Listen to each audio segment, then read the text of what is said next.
السلام علیکم ورحمۃ اللہ وبرکاتہ۔ ہماری گفتگو چل رہی ہے سورہ اعراف کی آیت نمبر 10، 11 اور 12 سے متعلق۔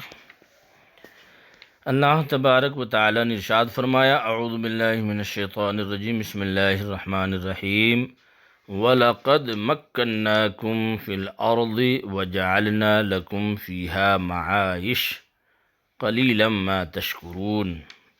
اور بے شک ہم نے تمہیں زمین میں جماؤ ٹھکانہ دیا، جماؤ یعنی ٹھکانہ دیا، اور تمہارے لیے اس میں زندگی کے اسباب بنائے، اور اپنے فضل سے تمہیں راحتیں دیں، باوجود اس کے تم بہت ہی کم شکر کرتے ہو۔ قلیلا ما تشکرون۔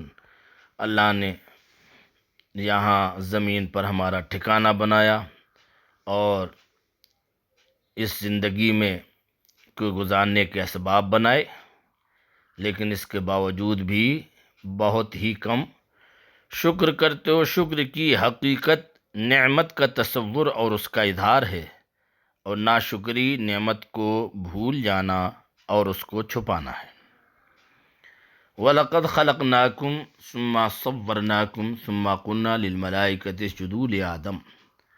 اور بے شک ہم نے تمہیں پیدا کیا، پھر تمہارے نقشے بنائے، ثم صورناکم، صورتیں بنائیں، تمہارے نقشے بنائے، ثم قلنا للملائکۃ اسجدوا لآدم، پھر ہم نے ملائکہ سے فرمایا کہ آدم کو سجدہ کرو، فسجدوا الا ابلیس، تو وہ سب سجدے میں گرے مگر ابلیس، لم یکن من الساجدین، یہ سجدے والوں میں نہ ہوا، یہ سجدے والوں میں نہ ہوا۔ قال ما منعک الا تسجد اذ امرتک، فرمایا کس چیز نے تجھے روکا کہ تو نے سجدہ نہ کیا جب میں نے تجھے حکم دیا تھا؟ کس چیز نے تجھے روکا؟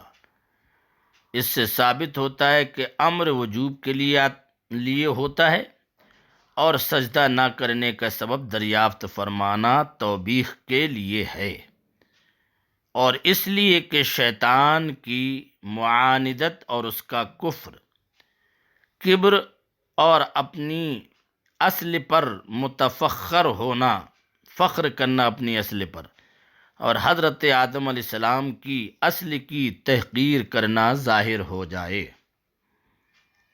قال انا خیر منہ خلقتنی من نار وخلقتہ من طین، بولا میں اس سے بہتر ہوں، تو نے مجھے آگ سے بنایا اور اسے مٹی سے بنایا، تو نے اسے آگ سے بنایا، تو نے مجھے آگ سے بنایا اور اسے مٹی سے بنایا۔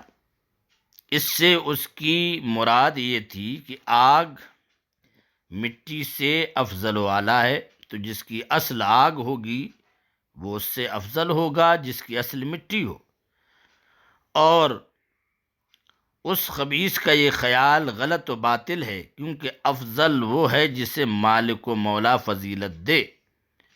فضیلت کا مدار اصل و جوہر پر نہیں بلکہ مالک کی اطاعت و فرمانبرداری پر ہے، اور آگ کا مٹی سے افضل ہونا یہ بھی صحیح نہیں، کیونکہ آگ میں تیش و تیزی اور ترفع ہے، یہ سبب استکبار کا ہوتا ہے، تکبر کا سبب ہوتا ہے، اور مٹی سے وقار، حلم و حیا، صبر حاصل ہوتے ہیں، مٹی سے ملک آباد ہوتے ہیں، آگ سے ہلاک۔ مٹی امانت دار ہے، جو چیز اس میں رکھی جائے اس کو محفوظ رکھے اور بڑھائے، آگ فنا کر دیتی ہے۔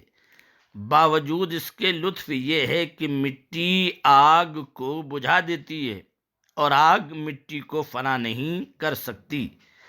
علاوہ بری حماقت و شقاوت ابلیس کی یہ کہ اس نے نص کے موجود ہوتے ہوئے اس کے مقابل قیاس کیا، اور جو قیاس کے نفس کے خلاف ہو وہ ضرور مردود ہے۔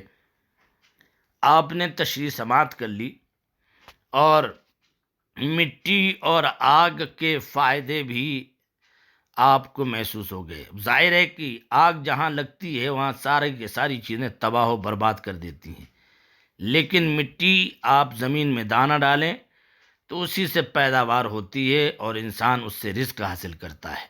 بہرحال یہ تشریح ہمیں بار بار پڑھنی چاہیے اور غور کرنی چاہیے۔ اللہ تبارک و تعالی ہمیں اپنے محبوب بندوں کے نقش قدم پر چلنے کی توفیق عطا فرمائے۔ السلام علیکم ورحمۃ اللہ وبرکاتہ۔